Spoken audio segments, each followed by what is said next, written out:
करोड़ों दर्शकों का मिल रहा साथ। एमपी की बात एमपी न्यूज के साथ। राजनीति यानी जनसेवा का एक ऐसा क्षेत्र जिसमें कई सारे आयाम हैं।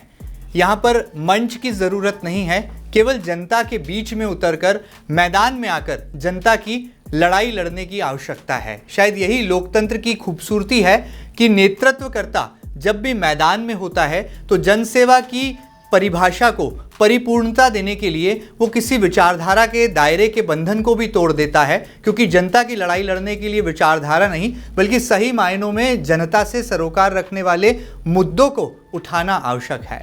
मध्य प्रदेश की राजनीति में भी छोटे राजा साहब यानी कि वरिष्ठ नेता लक्ष्मण सिंह जी भी कुछ ऐसी ही भूमिका में इन दिनों हमें नजर आ रहे हैं, और वो इन दिनों जनता के बीच में मैदान में उतरकर समरसता यात्रा पर निकले हैं। क्या पूरी ये यात्रा है और कैसे लगता है सम्मानीय लक्ष्मण सिंह जी को कि उनकी इस यात्रा के माध्यम से वो जनता की समस्याओं को सरकार के कानों तक, विपक्ष के कानों तक पहुंचा पाएंगे और समस्याओं को उनका समाधान मिल सकेगा? क्या वाकई में वो जनता के बीच में उतरकर जनता की ये लड़ाई लड़ रहे हैं और इस यात्रा के माध्यम से वो क्या नवाचार कर रहे हैं? आइए एमपी न्यूज़ के इस खास सेगमेंट में जानने समझने की कोशिश करते हैं कि लक्ष्मण सिंह जी जब कदम ताल करते हैं तो कैसे जनता चौपाल सजा लेती है और अपनी समस्याओं का अंबार जो है वो छोटे राजा साहब के सम्मुख प्रकट करती है। सम्मानीय लक्ष्मण सिंह जी, आपका सबसे पहले तो बहुत बहुत स्वागत है एमपी न्यूज़ के इस खास सेगमेंट में। धन्यवाद महेश जी, आप सबको बहुत बहुत शुभकामनाएं। हम इन दिनों देख रहे हैं, सुन रहे हैं, अखबारों की सुर्खियां भी बन रहा है कि अब वरिष्ठ नेता लक्ष्मण सिंह जी एक यात्रा निकाल रहे हैं। ये समरसता यात्रा क्या है, इसका क्या पूरा आपने फॉर्मेट बनाया है और किस तरह से आपको लगता है कि अब विचारधारा के बंधन से हालांकि आप दूर हैं, कांग्रेस पार्टी से भी आपने बहुत दूरी बना ली है, कैसे आप जो हैं अपनी लकीर खींच रहे हैं और जनता की भलाई के लिए, जनता के विकास के लिए, समस्याओं के समाधान के लिए लड़ाई लड़ने का शंखनाद कर रहे हैं? जी, जहाँ तक यात्रा का प्रश्न है जी, मैं पिछले 40 साल के मेरे राजनीतिक जीवन में कई यात्राएं पहले भी मैंने करी हैं। बिल्कुल जी। और बहुत सारी पद यात्राएं करी हैं जी। और जनता से जुड़े कई सारे मुद्दे हमने उठाए भी हैं, क्योंकि जब तक आप उनके बीच में नहीं जाएंगे जी, तो आपको खुद को पता नहीं चलता। तो ये जो समरसता यात्रा मैं निकाल रहा हूँ, ये उसी क्रम में एक यात्रा और आप समझिए। बिल्कुल। सामाजिक समरसता यात्रा जी, इसको हम निकाल रहे हैं जी। और ये यात्रा मध्य प्रदेश के हर विधानसभा में हम ले जाएंगे। ओके। मुख्य उद्देश्य हमारा ये है कि जो पलायन होता है गांव से शहर की ओर रोजगार के लिए, उसको रोका जाए। शिक्षा के लिए बहुत सारे बच्चे वहाँ गांव से आते हैं पढ़ने, और बहुत सारे बच्चे आ नहीं पाते हैं शहर में, तो वो अनपढ़ रह जाते हैं, क्योंकि वहाँ ग्रामीण क्षेत्रों में या छोटे शहरों में वो सुविधाएं शिक्षा की नहीं है जो बड़े शहरों में। बिल्कुल ठीक बात है। ये बड़ा दुर्भाग्य है जी। तो इस यात्रा का मुख्य उद्देश्य ये है जी। अभी हमने 5 नवंबर से शुरू कर दी है इसको। हमने राघोगढ़ विधानसभा, चांचौड़ा विधानसभा, गुना विधानसभा, 3 विधानसभाओं में हम कर चुके हैं और समर्थन भी मिल रहा है जी। और इसमें चूंकि ये गैर राजनीतिक यात्रा है तो इसमें हमें दोनों दलों का समर्थन मिल रहा है। हालांकि मैं कांग्रेस से निष्कासित हूँ, लेकिन कांग्रेस के साथी आ रहे हैं, समर्थन भी कर रहे हैं, क्योंकि ये जनता से जुड़े मुद्दे हैं। भाजपा के लोग भी आ रहे हैं और मैं आभारी हूँ प्रशासन का कि उनके अधिकारी भी आ रहे हैं और हमारी यात्रा में जो हम कहते हैं या देखते हैं या सुनते हैं तो वो भी नोट करते हैं, और इस यात्रा के माध्यम से कई लोगों के काम ऑन द स्पॉट हो जाते हैं, क्योंकि अधिकारी के हाथ में रहता है, वो देखते हैं, खुद देखते हैं आके हाँ भाई ये हो रहा है, तो उसको वो तुरंत कर देते हैं। तो इसका लाभ भी यात्रा से जनता को मिल रहा है। तो इस उद्देश्य के साथ हम निकले हैं और इंदौर भी आएंगे और आप सबका मार्गदर्शन लेंगे और यहाँ भी इन्हीं मुद्दों को लेके चलेंगे। एक समस्या और आती है, जो गांव से बच्चे पढ़ने आते हैं उनको यहाँ आवास की दिक्कत बहुत होती है, तो ऐसी कई बातें हैं जी। तो चलिए उम्मीद करते हैं कि आपकी सामाजिक समरसता यात्रा के माध्यम से जो है देश का युवा भी जो है जुड़ेगा, और कई सही मायनों में कहीं तो एक सेतु का काम आप कर रहे हैं, जिसमें सरकार की व्यवस्थाएं और जनता की समस्याएं, वो दोनों के बीच में एक संवाद भी होगा और कई चीज़ें आपके माध्यम से सरकार यानी जिम्मेदार कानों तक भी पहुँचेंगी। बिल्कुल आपने सही कहा जी। आदरणीय लक्ष्मण सिंह जी, हमने देखा कि राजनीति में आप अपनी बेबाकी के लिए जाने जाते हैं। आप सच को सच कहने की ताकत रखते हैं। शायद यही वजह है कि आपको पार्टी दूर कर देती है। क्या सही मायनों में इसका खामियाजा भी उठाना पड़ता है? जब आप सच कहते हैं तो कहा गया है, शास्त्रों में लिखा है कि सत्य बड़ा कड़वा होता है, तो इस कड़वे स्वाद को आप चख रहे हैं इन दिनों? जी, अब देखिए, मैंने जो पहलगाम में हमला हुआ था उसके बारे में बयान दिया था और मुझे बहुत ही आश्चर्य हुआ कि मुझे निष्कासित कर दिया गया। और आज आप देख रहे हैं दिल्ली ब्लास्ट जो हुआ है उसके तार कहाँ जुड़े हुए हैं। तो इसमें किसी को क्या आपत्ति हो सकती है? और कांग्रेस पार्टी जैसी पार्टी जिसके 2 नेता शहीद हुए हैं देश के लिए, वो इस तरह के निर्णय ले रही है। वहाँ पुलिस स्टेशन में ब्लास्ट हो गया, इतने हमारे जवान चले गए। जी, जम्मू कश्मीर में वो तो पुलिस ने पूरी छानबीन कर ली, नहीं तो कई शहरों में सीरियल ब्लास्ट करने की योजना थी। और ये देखिए, जो ये RDX आता है, हथियार आते हैं, ये सब कश्मीर के थ्रू आ रहे हैं। एक बार नहीं, अनेकों बार। बिल्कुल ठीक बात है। कई साक्ष्य भी इसके सामने आ रहे हैं। और फिर भी वही, अब ये कैसे हो सकता है कि वहाँ की सरकार को पता नहीं चले? वो क्या आंख बंद करके सरकार चला रहे हैं। और मेरा विरोध यही था कि अगर कांग्रेस समर्थन वहाँ कर रही है तो समर्थन खींच ले, उससे कांग्रेस की छवि अच्छी होती। तो मेरा कहने का उद्देश्य ये था, लेकिन पता नहीं उसको किस परिप्रेक्ष्य में लिया गया। खैर चलिए, हो गए निष्कासित, कोई बात नहीं, पर हम तो जनसेवा करते आए, करते रहेंगे। संविधान में कहा गया सत्यमेव जयते, तो क्या आप इसको परिपालन करते हैं, इसको आत्मसात करते हैं? सत्यमेव जयते बिल्कुल करते हैं साहब, और करना भी चाहिए, क्योंकि हम जिस रास्ते पे चल रहे हैं, अगर मैं गलत हूं तो आप बोलिए, मैं बिल्कुल स्वीकार करूंगा। अभी तक तो मुझे किसी ने कहा नहीं कि मैं गलत रास्ते पे चल रहा हूं, तो मैं चल रहा हूं और चलता रहूंगा। जहाँ जहाँ मैं जा रहा हूँ लोग सहमत हो रहे हैं, यहाँ तक कि भाजपा के जो लोग आते हैं वो भी सहमत हैं। मेरी कांग्रेस में तो हूँ, तो कांग्रेस विचारधारा के हमेशा रहूँगा। मेरा कोई कांग्रेस को नुकसान पहुँचाने का उद्देश्य भी नहीं है।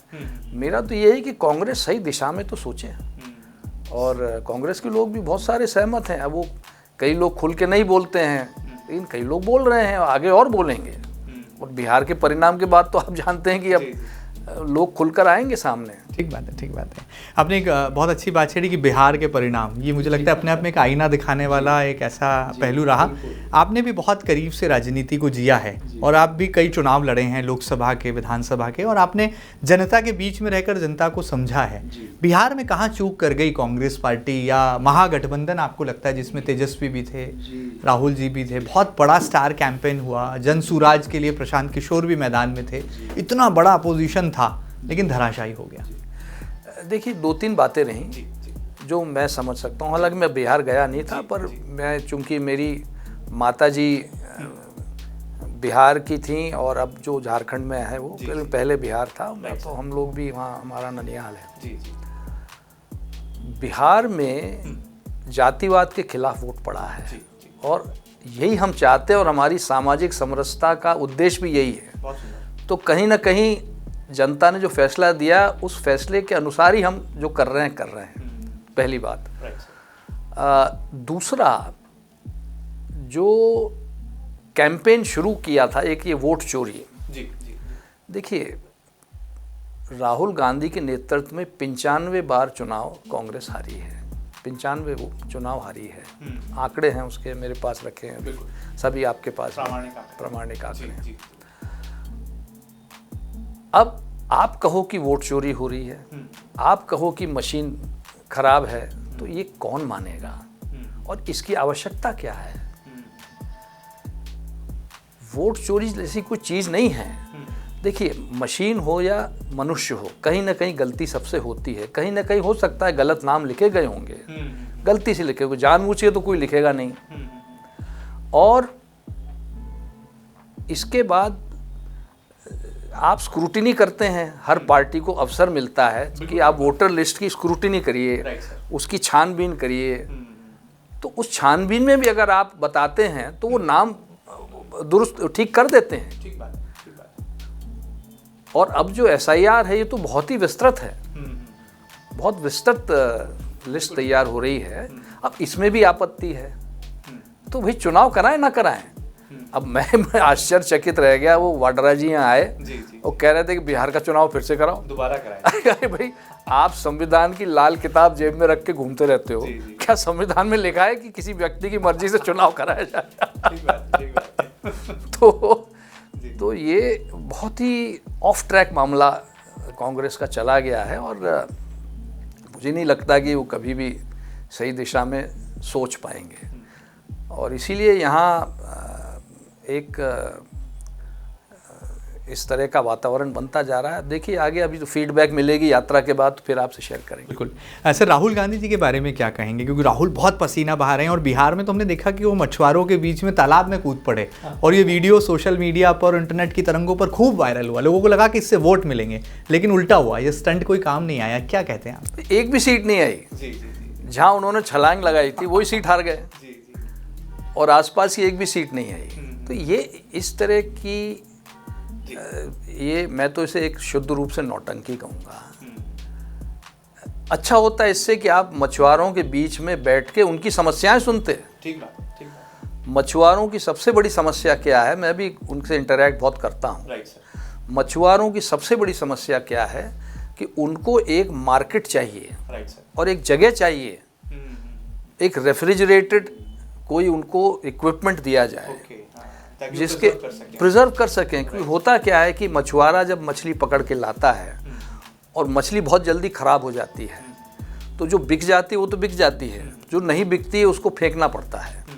दूसरा फिर जब ये शहर में ले जाते हैं तो इनको वो एक किराए की गाड़ी लेनी पड़ती है जो रेफ्रिजरेटेड नहीं होती है।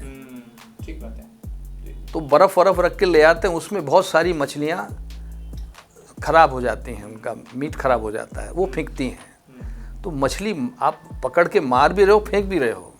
ये उनकी सबसे बड़ी प्रॉब्लम है। फिर उनकी सबसे बड़ी एक और प्रॉब्लम है फाइनेंस की।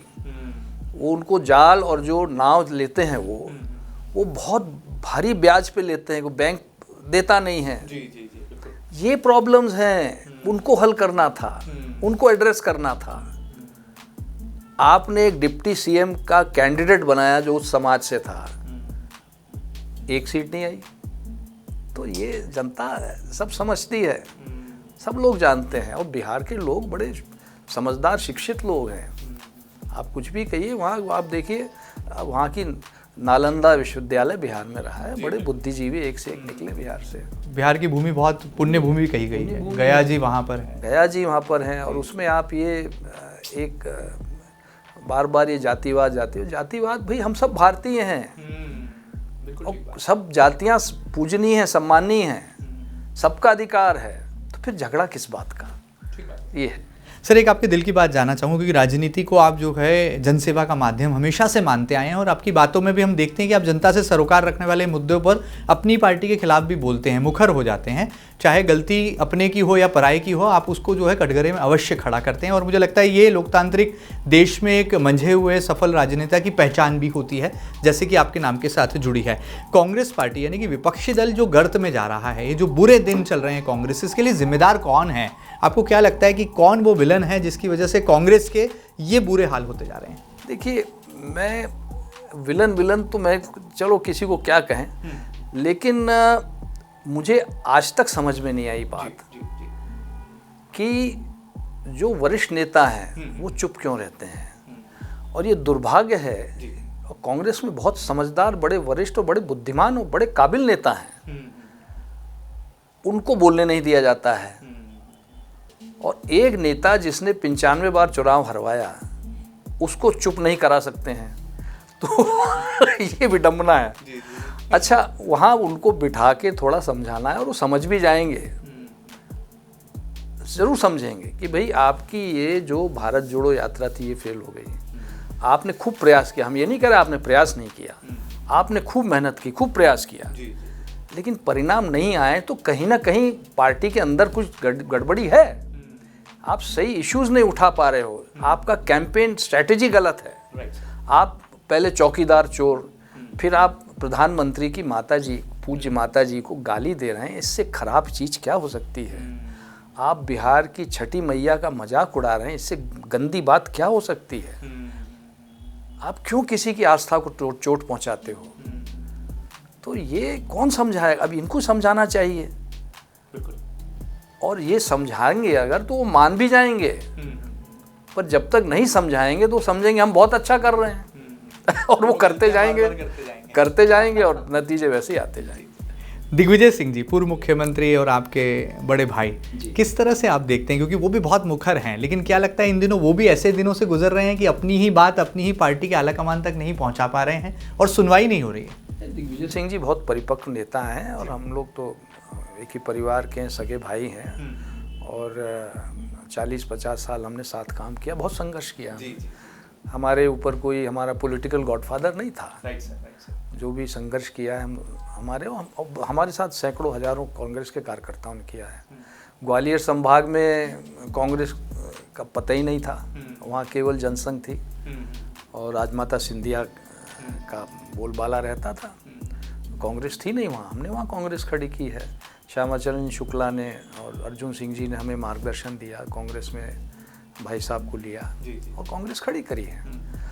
तो अभी समरसता यात्रा का भी मैंने भाई साहब से निवेदन किया था कि हम ऐसे ऐसे निकाल रहे हैं यात्रा, तो उन्होंने कहा समरसता का संदेश तो अच्छा संदेश है, निकालो। तो सुनवाई हो रही है, आपको लगता है उन्हीं की पार्टी में, कांग्रेस पार्टी में? वो कहते तो हैं, पर जिस तरह उनकी सुनवाई होना चाहिए शायद नहीं हो रही है।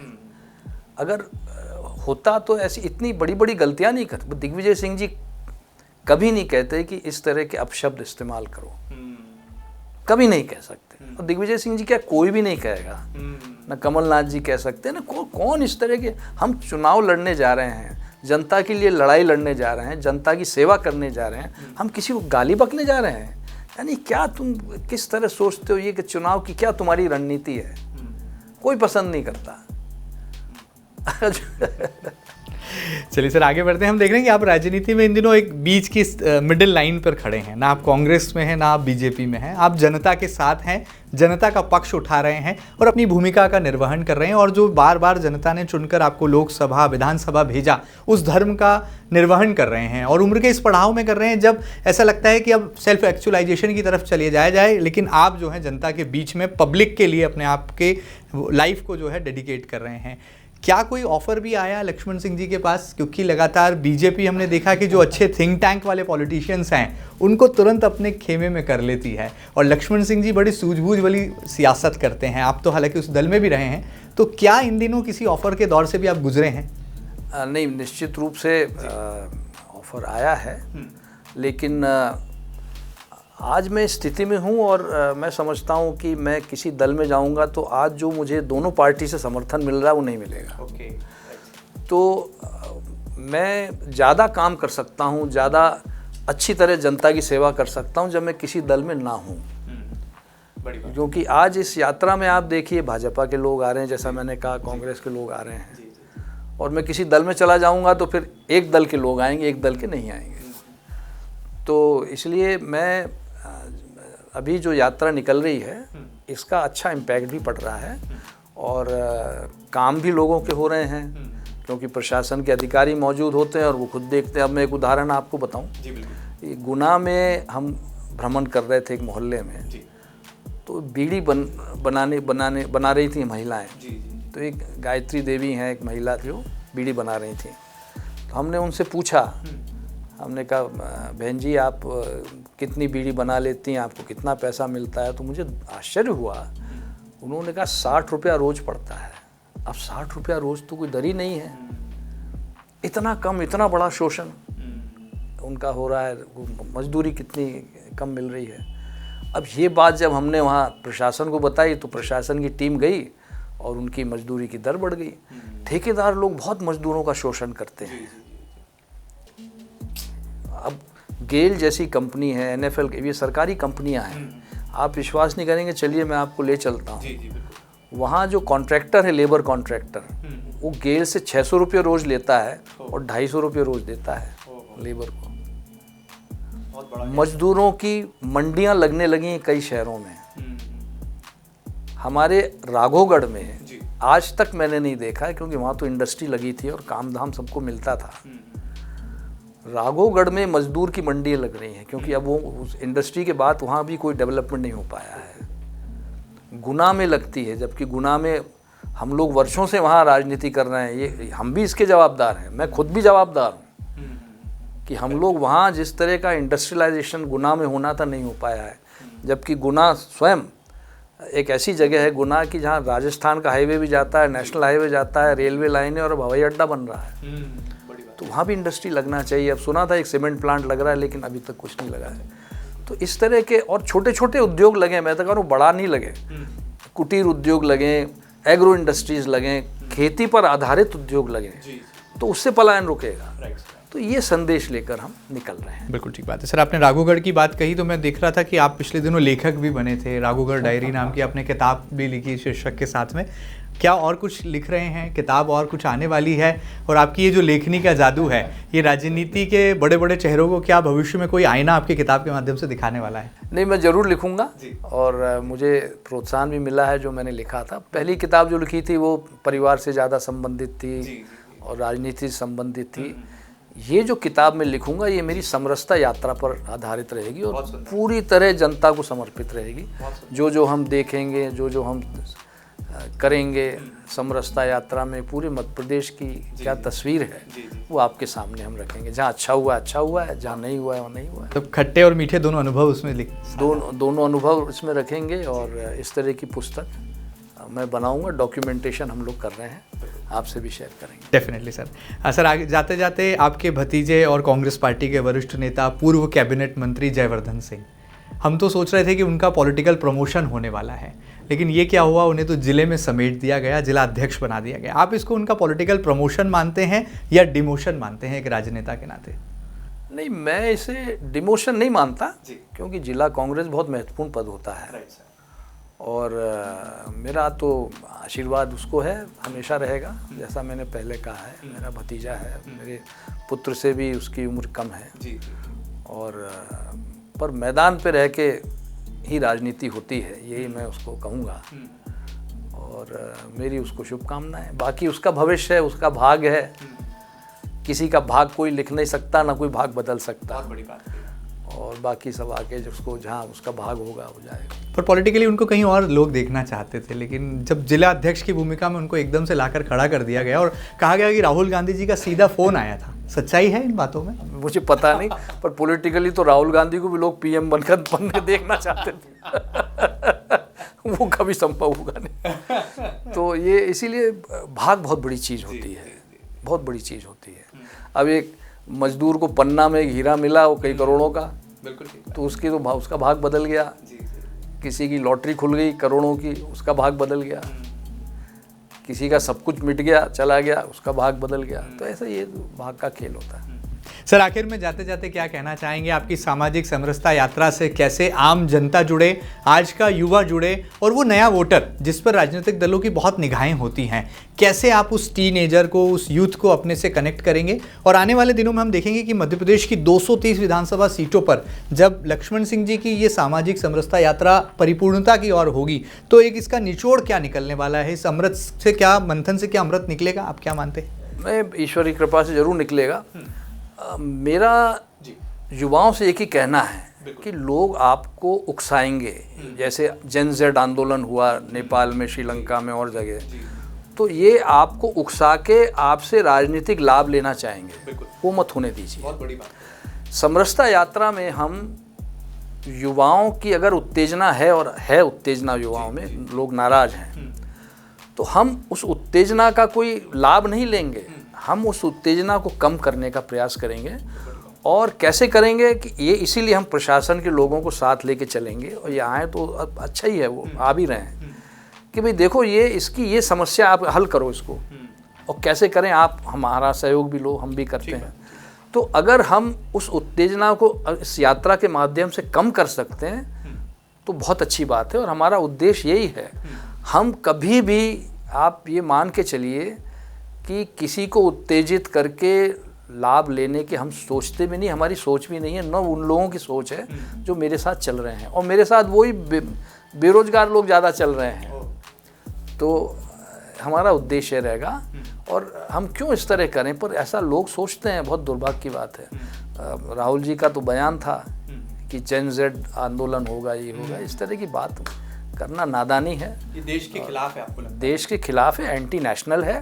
और अभी भी उनकी वैसे भी वो जमानत पे हैं, कल से इसका और मुकदमा बन जाएगा तो मुश्किल हो जाएगी। चलिए, बहुत बड़ी बात है।